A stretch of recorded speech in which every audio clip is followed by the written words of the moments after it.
Hey everyone, we are back in the Indie Creator Studio. I am Alondo Brewington of Coco Nomad Studio LLC. And And I am Raheem Snow of Remembrance Studio and Studio Snow. And today we are going to talk about context switching. So I guess if we want to start out for those who don't know, sort of setting the table here, that context switching is this idea in computing when your computer's working on one task using application and then it has you switch applications. It has to do a bit of work of like loading memory and moving some files off the hard drive to load up the new thing. So there is work in transitioning into new work or different work. And so we have this same thing happening in our lives in which we are saying, I'm working maybe on a client project, which I am, and then I have to switch to one of my creative projects or some other personal thing is getting my time, energy, and attention. And we have to manage this. So I wanted to kind of dive in here and explore with you today, Raheem, how do you handle that context switching on the day-to-day basis as a creator? So really good topic, really good question. And I think it goes to the heart of trying to do any of this. And for one thing, it's good to be aware that these are two different contexts, that your work context, the work that you do that pays the bills is one context. The work that you do that is new work or experimental or a second business that you're trying to get off the ground, your side work and your side projects and things like that, that's another context. And then if you've got family life, if you've got a house and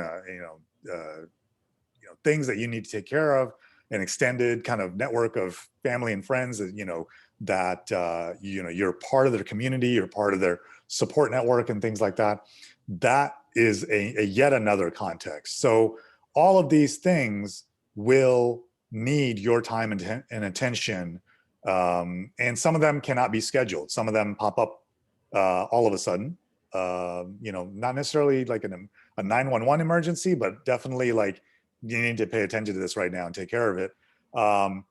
And being able to switch between these different contexts is a muscle and a skill and something good to have in your kind of tool belt, so that you don't feel like you just want to be focused on one thing and everything else is like an interruption, or it's taking away from your creativity or something like that.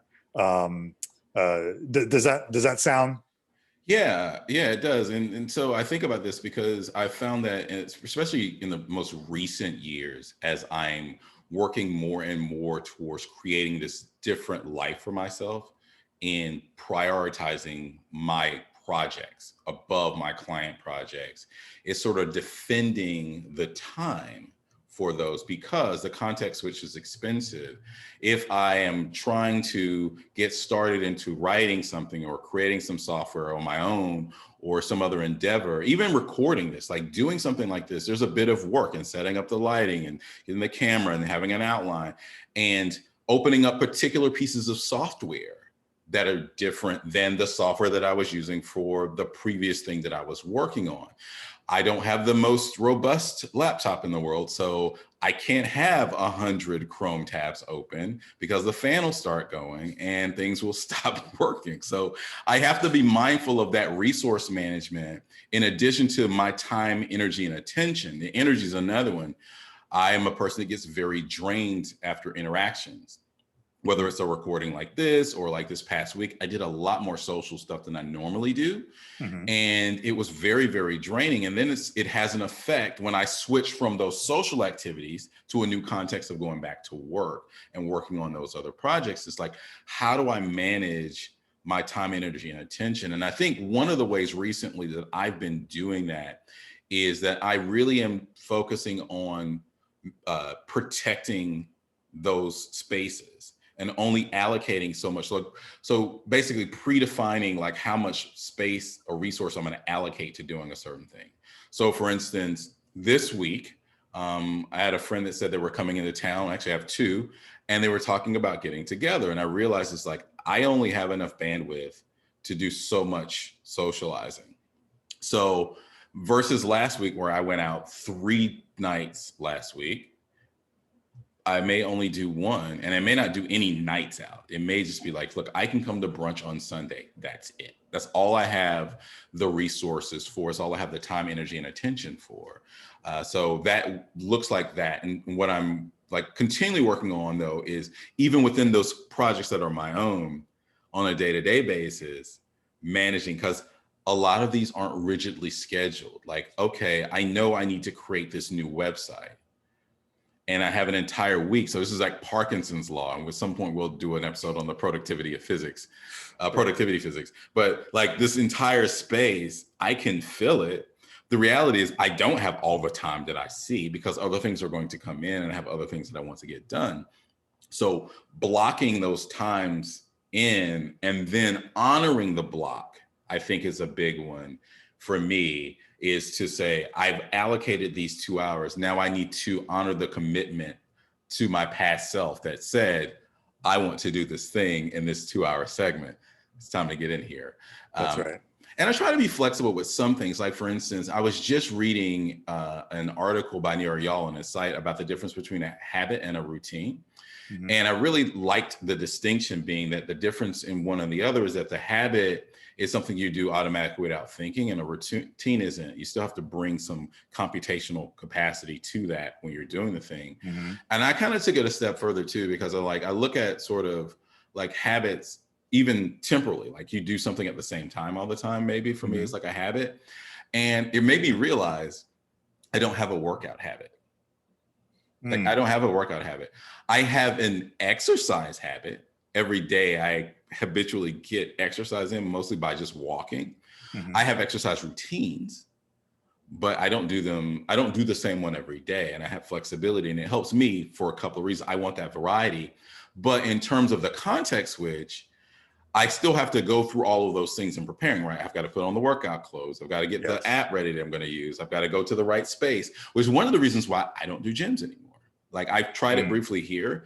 And even though it had the benefit of camaraderie and like I can have someone hold the focus mitts for me and I can train with other people with sparring, the downside is it takes a lot of effort to get to that location. Like it's 20 minutes away by a 25-minute walk. Mm-hmm. And I don't own a bike, nor am I interested in buying one. So like I am a person that's like, I'm big on walking. My walking is another thing that I do. So I can just walk to the workspace and get 20 minutes of that exercise. And that context switch is kind of baked in because as I'm walking there, I'm sort of getting myself mentally repaired. So that's sort of like, I know that I went the long circuitous route to talk about that a bit, but that's where it is.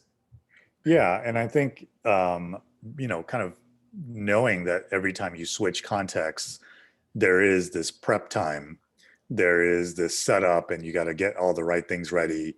And knowing that the transition is coming definitely helps, so that you know that when you're doing your work, if you get to a stopping point and you got 10 minutes left, you might as well stop and let your brain adjust to the new context rather than working all the way up to the very last second and then like doing a lightning switch to the next context. It's probably not going to feel good.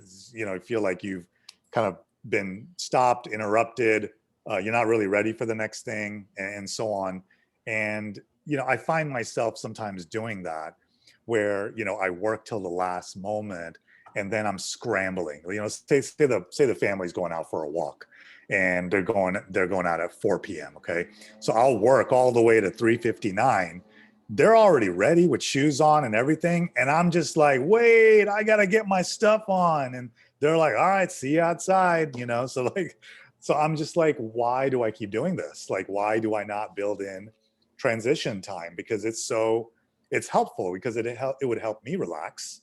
Yes. And actually enjoy the context switch rather than freaking out that there's a context switch happening, Actually, so I want to just remark on this because I noticed that you did this in a meeting that we had last week. And just for anybody who's watching, we are accountability partners as well. So we're sharing sort of like, you're getting an inside baseball view as we talk about these things. But I had a meeting after our meeting and you said, do you want to just wrap up now and take 10 minutes because, you have the call. That was with my coaching, with my coach.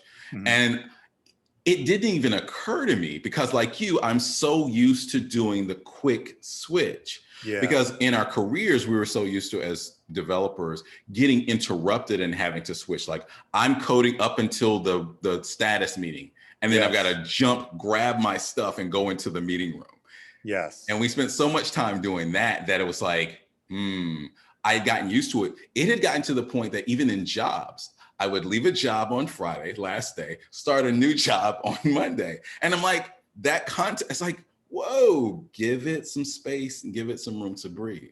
It's almost like that day or two of income loss is unsustainable, and like, how do we even get to this point? Like, I am definitely guilty of like not taking vacations and working on client work and the nights and weekends and things like that. So there is like very little context change happening. So I'm like constantly, in work mode. And I don't think that's been very good for my health, for my family time, for my, my creativity. Like, nothing. You need downtime.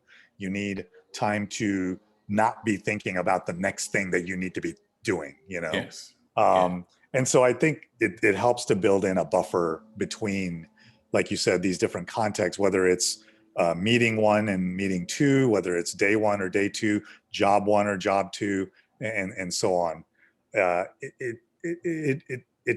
It takes an emotional toll that we often don't recognize, and and when we finally stop doing it and we finally take the time, it helps us realize that we are not human doings, we're human beings. Oh, yeah. And then that just being is a very powerful thing because it goes to the core of who we are.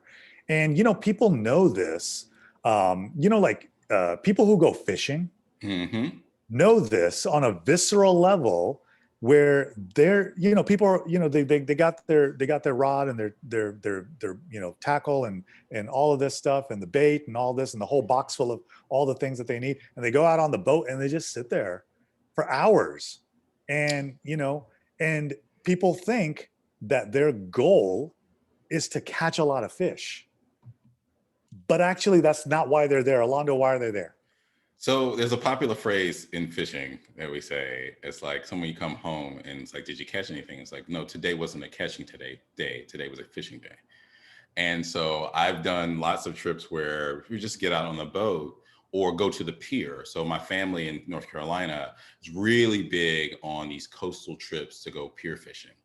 And they drive out, and I've done these trips with them before. And it's like, he's like, get up super early in the morning and you just sit on the pier and you just cast these lines and you just sit. There's not a lot of conversation. It's not a lot of activity. Now, when I was younger, being a young person, it's like, okay, go run up and down the pier, go down to the beach or do something, because there just isn't anything going on. Right. I learned to appreciate it later that, oh, that's what this is. And like some lake fishing, a friend took me on. We just sat on the lake for hours. That's right. And even between the two of us, not a lot of conversation. And there was something, like you said, so visceral and so valuable about just the stillness and the quiet. And ironically, when you get a bite, it actually is an interruption, because you're kind of like, oh, wait, yeah, I forgot I've got a pole out here. Let's pull this in, So there's something very therapeutic about it. And I think just having that stillness and having that built in. I did want to circle back on something that when we talk about this. I love the idea of building in sort of ramp down and ramp up time in between these things. Mm-hmm. Can you talk a little bit about like the interruptions? Because I've seen this happen recently where you've had something that you wanted to do, and then like dealing with how do you mitigate, or at least, I don't know, process the inevitable instant interruptions that have been happening into the things that you've been doing, that force that radical. It's almost like your app shuts down and gets booted out of memory, and then like this new one has to load up. Yes. in earlier years, I used to think of the interruptions as annoyances, nuisances, inconveniences, and I have recently kind of switched my understanding of them, and now think of them as um, friends rather than um, these annoyances that come. And I think having a more um, gracious response to interruptions and all of these things has been very helpful for me to not feel like, I'm always being interrupted, or I'm running out of time, or why can't I just sit for several hours and do this? And it's because I'm in community. Okay. I'm not isolated. I'm in community with other people.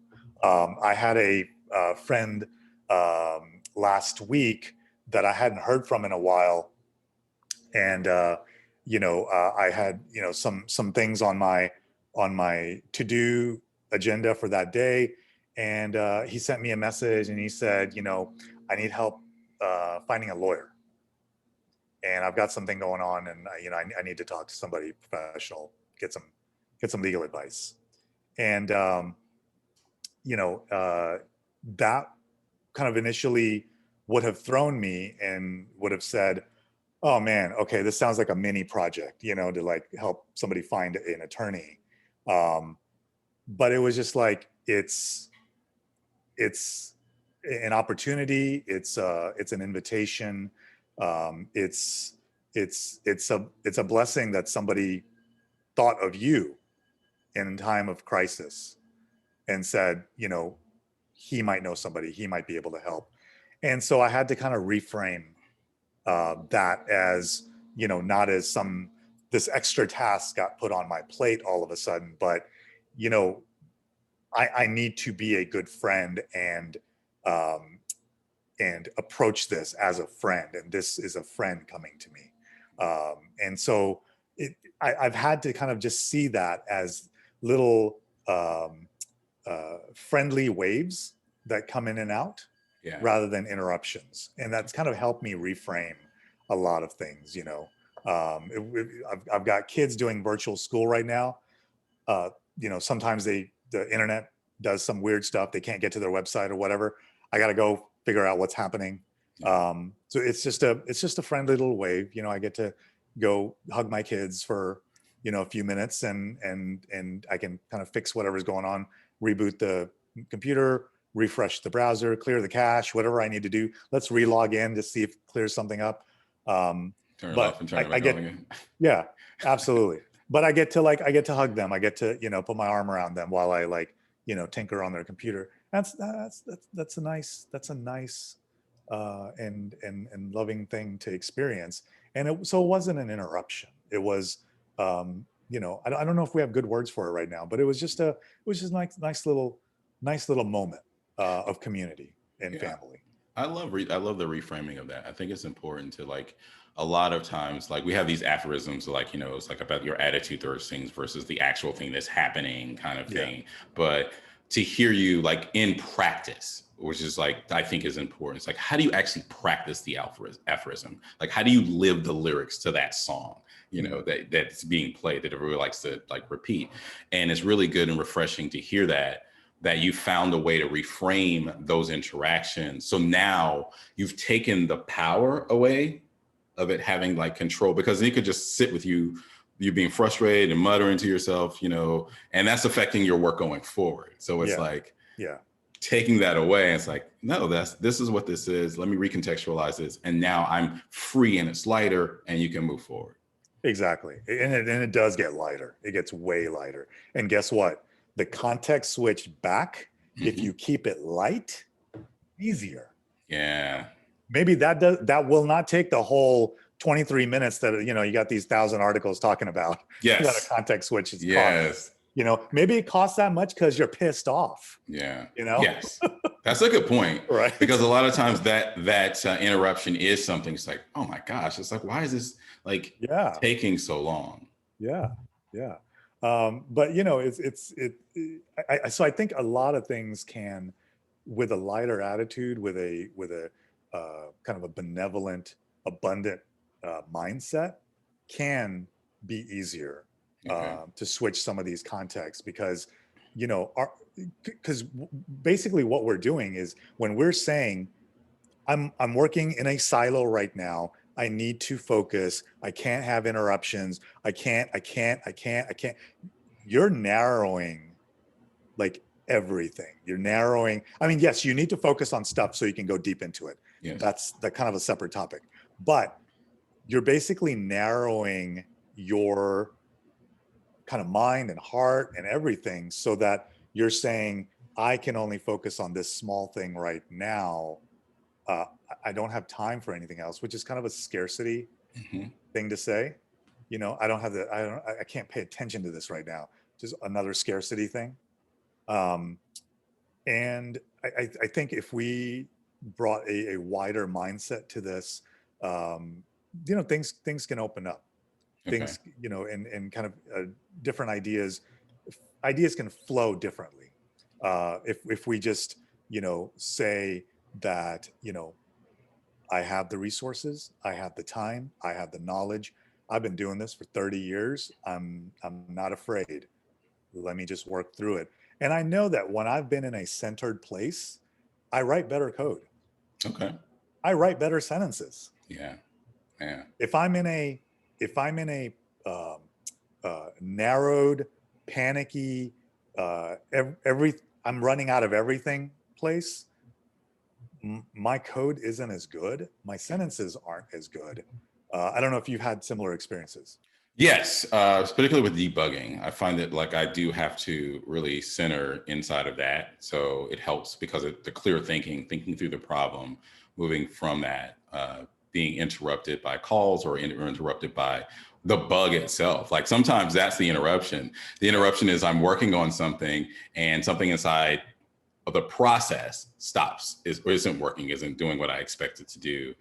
And so I like this idea of sort of reframing it, because what I usually have to do is just kind of like breathe, take a step back, breathe, and kind of get clear, conscious, so that I can approach it clearly. And I like to, you know, Socratic, like ask questions all the way through is the way that I approach it. But I think it would be even more effective if I took this approach that you're suggesting and sort of this reframing and looking at it as an opportunity to engage even this new relationship in community. I'm in community with the code, and I know it's not the same as being community with human beings, but it is like being communication. So now even with the bugs, say for instance, reframe it as someone else is probably going through this or had this thing. If I fix this and I solve this, I'm going to post this online and I can save someone else that frustration.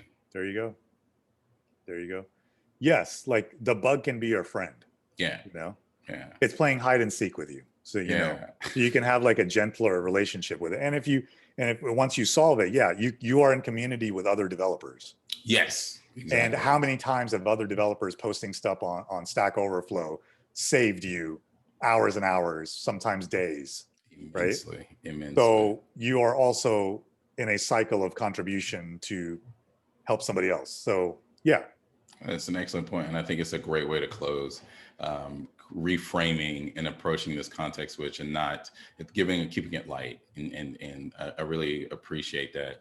So, on that note, I hope that everyone watching or listening is really able to take this away in terms of how you approach the work that you're doing and how you can recontextualize the switching between the different tasks or interruptions so that you can improve both just your mental state and your effectiveness as you're doing it. yeah. And I think, you know, the more we do this, the better we get at it and the more we can apply it to different contexts, including family contexts and other things, side businesses and so on. So yeah, I think it's definitely worth trying. Absolutely. Thanks, man, I appreciate you coming on. And I thank everyone for watching and listening. We really appreciate the support. Please like and share this if you think this is something that would help other people. We want to continue to do this, have these discussions. If you have any questions or topics you'd like us to talk about, please comment and send a response so that we can add it to our list of shows. Thank you so much for coming, and we will talk to you next time. Thanks, Cheers. everyone.